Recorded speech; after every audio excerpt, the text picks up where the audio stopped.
সবাই মাশাআল্লাহ বলতে ভুলবেন না। আমার গাছের সেদিন আপনাদেরকে দেখিয়েছিলাম গোলাপের কলি ফুটেছে, আর আজকে একদম দেখেন সব মানে ফুল ফুটে গেছে। দোনোটা এত সুন্দর লাগতেছে, ফুল দোনোটা অসাধারণ। সবাই মাশাআল্লাহ বলবেন কিন্তু, আর সবাইকে ফুলের শুভেচ্ছা রইল। এত টকটকে লাল কি বলবো, বলার ভাষা নাই। আর ওই যে হলুদও দুটা কলি এসেছে, একটু ঝুম করে দেখাচ্ছি, এগুলো ফুটে যাবে আশা রাখি। তো ওটা হলুদ আর এটা হচ্ছে লাল। তারপরে এই তো জবা গাছও মাশাআল্লাহ অনেকগুলা জবা ফুল এসেছে। এই জবা ফুলটা আমার কেন জানি ভাল লাগে, কিন্তু আগে আমি জবা ফুল একদম পছন্দ করতাম না, কিন্তু এই জবা ফুলটা আমার ভীষণ ভালো লাগে। একদম টকটকে লালও না, আবার হচ্ছে আপনার মানে কেমন জানি একটা কালার। এই তো এই তো সবাইকে ফুলের শুভেচ্ছা দিয়ে দিলাম, আর আমার গাছের গোলাপগুলোও দেখিয়ে দিলাম। তারপরে এসেছি এখানে লোট্টা মাছ ভুনা করব। পরে একটু ছোট ছোট কয়টা ছিল, পরে একটু ফ্রাই করতেছি। তো এখন কীভাবে ফ্রাই করতেছি, এখানে আমি ছোটো সাইজের লোট্টা মাছগুলো বেছে বেছে নিয়েছি, আর বড়গুলো ভুনা করার জন্য রেখেছি। তো এখানে আমি একটু সয়া সস দিয়ে দিলাম, আর আদা রসুনের পেস্ট একসাথে এক বাটিতে রেখেছি, দিয়ে একটু ম্যারিনেট করে আমি রেখে দিচ্ছি। এটা 5-10 মিনিট থাক রেস্টে। আর এখানে একটা বেটার রেডি করব, আর এখানে একটা ডিম নিয়েছি। তো একদম মুচমুচে করে ভাজি করব, আর এখনই খাই ফেলবো। এগুলো ভাতের সাথে না, এমনি খাওয়ার জন্য। আর এই ধরনের ফ্রাই আসলে রেখে দিলে এগুলা শিপশায় থাকে, পরে আর খেতে ভালো লাগে না। একদম গরম গরম ভেজে মুচমুচে খেতেই ভালো লাগে। তারপরে এই তো একটা বেটার রেডি করার জন্য এখানে একটা ডিম, আদা রসুন, জিরে, ধনিয়া গুঁড়ো, সামান্য পরিমাণ মরিচের গুঁড়ো। ইদানিং তো মরিচের গুঁড়ো খাওয়াই ভুলে গেছি। তারপরে এখানে একটু দিলাম, আর বেসন আর ওস্ট দিয়ে দিলাম। তারপরে এই তো সামান্য পরিমাণ আমি এখানে পানি আর তেল দিয়ে দিচ্ছি। দিয়ে এটা আমি একদম রেডি করে নিব, বেটারটা রেডি করে তারপরে ভেজে নিব। ওস্টটা দিলে কি হয়, এক ধরনের একটা মুচমুচে ভাব আসে, খেতেও মজা লাগে। অনেকে আমরা বাসায় ওস্ট থাকলে সেটা আসলে কি করব, হয়তো কোনো কারণে আনা হয়েছে 1 প্যাকেট আর বাকিটা খাওয়া হচ্ছে না, তখন আমরা চিন্তা করি কি করব, হয়তো ফেলে দিচ্ছি বা কাউকে দিয়ে দিচ্ছি। কাউকে তো দেওয়ার নেই, হয়তো ফেলে দেওয়া হয়। তো ওটা যদি এভাবে কাজে লাগান বা গুঁড়ো করে আটা বা ময়দার সাথে রুটির সাথেও খেয়ে ফেলা যায়, বিভিন্ন জিনিস তৈরি করা যায়। আমি মাঝে মাঝে আমি ফ্রাইয়ের সাথেও দিই ওটসটা। তারপরে এই তো এখানে এখন লোট্টা মাছ ফ্রাই করে নিচ্ছি। তো ছোটো সাইজেরগুলো নিয়েছি বললাম না, তো ফ্রাই করে নিই। আর এত ভালো গ্রান আসতেছিল না, মনে হয় হোটেল রেস্টুরেন্টে ভাজা হচ্ছে। তারপরে এই তো ভেজে ফেললাম। তো উঠিয়ে নিব, আরও কয়েকটা আছে সেগুলো ভেজে নিই, তারপরে সবাই মিলে গরম গরম খেয়ে ফেলবো। আজকে আপনাদের সাথে দুটা রান্নাই শেয়ার করতেছি, একটা হচ্ছে লোট্টা ফ্রাই আর একটা হচ্ছে পনির দিয়ে সবজি। তো এই তো লোট্টা ফ্রাইটা খেয়ে দিয়ে তারপরে এখন এটা হচ্ছে আপনার পোস্তটা হালকা একটু টেলে নিয়েছি আমি। এখন এটা আমি গুঁড়ো করে নিব, আগে প্রথমে একটু গুঁড়ো করে তারপর এটার সাথে আমি পেঁয়াজ কাঁচামরিচ এগুলা মিক্স করব, পানি মিক্স করব। তো এই তো এখানে কাঁচামরিচ, পেঁয়াজ, তারপরে হচ্ছে রসুন আমি দিয়ে পেস্ট করে নিয়েছি। আর এখানে এই তো পনিরটা নিলাম, 2 দিন আগে এনে রেখেছি ফ্রিজে।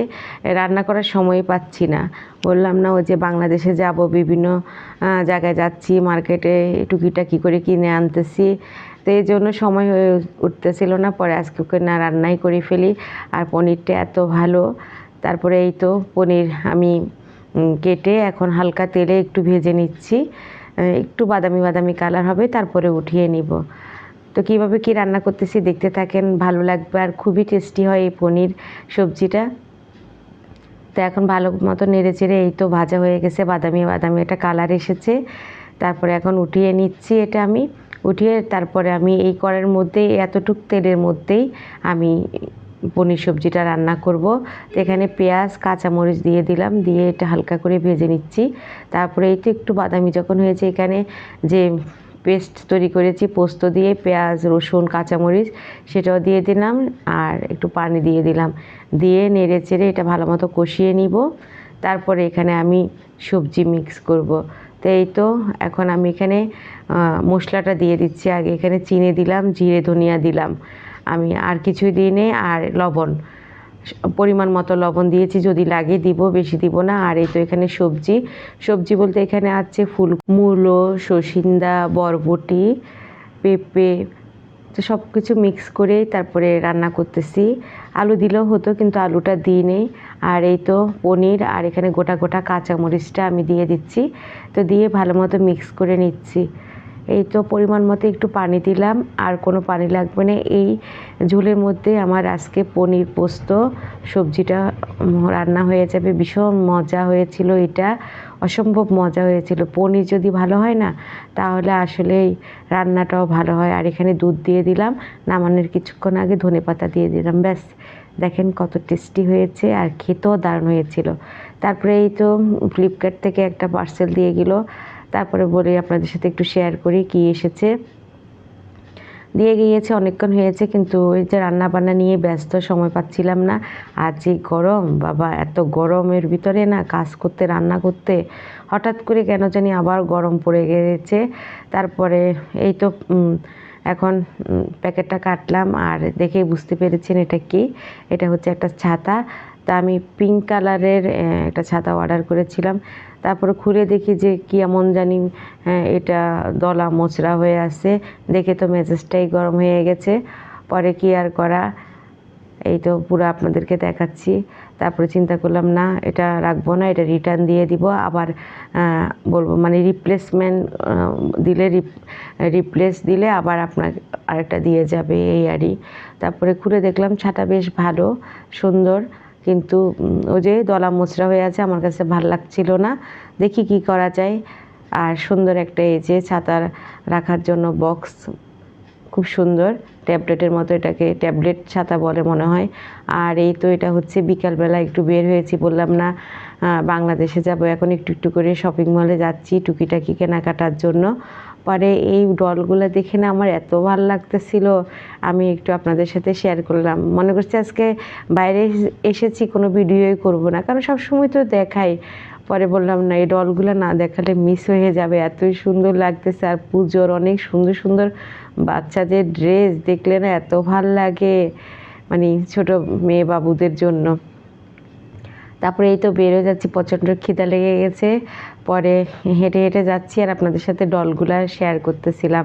এত সুন্দর না, অনেক সুন্দর সুন্দর ডল। আর পূজা উপলক্ষে প্রচুর বিক্রি, আর আপনার হচ্ছে ড্রেস এত সুন্দর সুন্দর এসেছে। তারপরে এটা ওনাদের আসলে বড় ধর্মীয় উৎসব, তো এই কারণে আমাদের যেরকম বড় উৎসব ঈদ, দুটা ঈদ, এরকম ওনাদেরও তো। যাক, তারপরে এই তো কেএফসিতে যাচ্ছি। তারপরে আসলাম, এত ভিড় ছিল আজকে কেএফসিতে। পরে এই তো যা যা অর্ডার দিল, ফ্রাই, বার্গার, তারপরে এখানে পেপসি নিয়েছে। তো কিছু খাবো, খেয়ে দিয়ে তারপরে বাসার উদ্দেশ্যে রওনা দিব। আর তেমন একটা আমি খেতে পারি না, আমি আর আমার হাজব্যান্ড অর্ধেক করে বার্গার খেয়েছি, মেয়ের জন্য নিয়েছি, ছেলের জন্য নিয়েছি। তারপরে এই তো অল্প একটু খাচ্ছি, দুইজনে ভাগ করে খাচ্ছি, কারণ আমাদের তো নিষেধ এগুলো খাওয়া। তারপরে ওই যে কথায় আছে না, লোভ সামলানো যায় না, মেয়ে খাবে, এজন্য নিজেরাও আবার নিয়ে নিয়েছি খেতে। তারপরে ব্যাস যখন বের হয়েছি, তখন তো দেখি বাইরে কি বৃষ্টি। যাক, অবশেষে স্বস্তির বৃষ্টি এলো। গরমের মধ্যে এরকম বৃষ্টি আসাতে কী যে ভাল লাগতেছে। পরে এই তো আমরা অটো খুঁজতেছি, তারপর তো অটো পাচ্ছিলাম না, আর গুড়ি গুড়ি বৃষ্টি পড়ে যাচ্ছিল। তারপরে এই তো ঘুরিয়ে আপনাদেরকে দেখাচ্ছি, আর বৃষ্টিতে ভিজতে ভালোই লাগতেছিল। আসলে মার্কেটের ভিতরে থাকলে বোঝা যাচ্ছে না। তারপরে আমরা তো কেএফসির ভিতরে ছিলাম, বুঝতেই পারিনি এত বৃষ্টি হচ্ছিল। পরে এই তো আপনাদেরকে দেখাচ্ছি, পানি জমে যাচ্ছে। পরে উফ কি শান্তি লাগতেছিল। আর কেএফসিতে ভিতরে তো এসিতে ছিলাম, এসি থেকে বেরো যখন মার্কেটে ঢুকলাম, তখন তো আরও গরম লাগতেছিল। তবে মার্কেট থেকে পুরো বের হয়ে আসে দেখি যে বৃষ্টি, আর কি আর করা। এখান থেকে বিদায় নিই। আসসালামু আলাইকুম সবাইকে।